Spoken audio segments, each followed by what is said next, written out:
یہ بات بڑی اہم ہے، اور اس کو ہم کو خاص طور پہ جو لوگ سمجھتے ہیں اچھا بھائی اپنی نبے اپنی فکر کر لو کافی ہے، قرآن مجید فرماتا ہے کہ نہیں، اپنے کو بچانا کافی نہیں ہے، بلکہ جن سے بھی تعلق ہو جائے ان سب کو بچانا بھی ضروری ہے۔ یہ کیوں بچانا ضروری ہے؟ سب سے پہلے تو صرف اپنے لیے، اپنی غرض سے، اگر آدمی خود غرض بھی ہو اور کسی دوسرے کی اس کو پرواہ نہ بھی ہو، جب بھی ان کو بچانا اس لیے ضروری ہے کہ اگر کوئی وبا پھیلی ہوئی ہے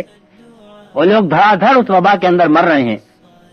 تو اگر آدمی دوسروں کا علاج نہیں کرے گا تو خود بھی وبا سے بچا ہوا نہیں رہے گا۔ اگر محلے کے اندر آگ لگ گئی ہے تو آدمی اگر دوسروں کو آگ سے نہیں بچائے گا تو خود بھی نہیں بچ سکتا۔ سب مل کر آگ پہ قابو پا سکتے ہیں، اکیلا آدمی قابو نہیں پا سکتا۔ تو ایک تو اپنی غرض کا بھی یہ تقاضا ہے کہ انسان دوسروں کو آگ کے عذاب سے بچائے، لیکن صرف غرض کی بات نہیں ہے بلکہ محبت کا بھی یہ تقاضا ہے۔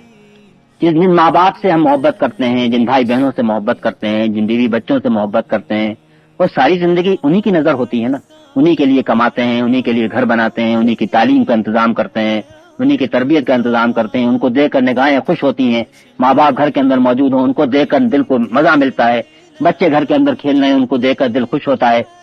اگر یہ معلوم ہو کہ یہ ماں باپ بیوی بچے بھائی بہن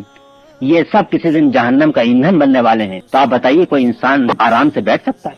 اگر بچہ بیمار ہو جائے تو آپ آرام سے گھر میں نہیں بیٹھ سکتے، اگر بچہ مرنے والا ہو تو آپ بے چین ہو کہ اس ڈاکٹر کے پاس جاتے ہیں، اس ڈاکٹر کے پاس جاتے ہیں، دوا لاتے ہیں، روتے ہیں، ہر ایک سے کہتے ہیں بھائی میرے گھر کے اندر تو مصیبت پڑی ہوئی ہے، میری بیوی بیمار ہے، میرا بچہ بیمار ہے، میرا باپ بیمار ہے۔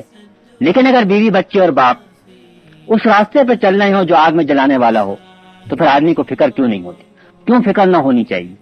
اس لیے محبت کا بھی یہ تقاضا ہے کہ جو ان سے بھی تعلق ہو ان کو آدمی آگ کے عذاب سے بچانے کی فکر کرے۔